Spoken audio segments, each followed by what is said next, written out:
hello friends नमस्कार जय जगन्नाथ मो जो वेलकम कर गोटे फ्रेश मिनी ब्लॉग तो टाइम हो गलानी आमर गोटे पाखापाखि तो स्वामी मोर आनी मत धरी देइछंदी पैड देखिपे पैड तो पैड पानी तो ना तर मत खाली नड़िया खाइबापी छाड़ देइछंदी मो पाई पानी निजे भी देइछंदी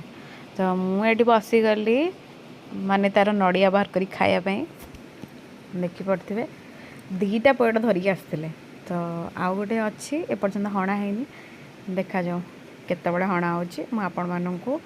वीडियो माध्यम देखी तो चलन देखा एवं आमर नड़िया हाणु ना कौन ये पूरा ताको भलसे पिटुंट कारण आदि तो पानी बाहर सारी एबे बारी होचे नड़िया खाइबार कारण ए कटोरी दाढ़ ना ये कटोरी आमर होनी हाणे आपू आमर जिद्दी कर जल्दी हाण मु खाइबी देखिपे मझे केतले पिटुंट केतले हाणुंट पुणी केतले पिटुंट फाइनाली आमर आउ गोटे कटोरी आसला पैड हणा है जो मैंने पूरा चातक पक्षी भाया ठिया कि माने अनेक देखी आम नड़िया खाइबू देखूँ नड़िया जमारू एतिकी अपा आमर तादेह ताड़ी पकईले कारण आम आपू रुषिकी बस घर भितर खाइब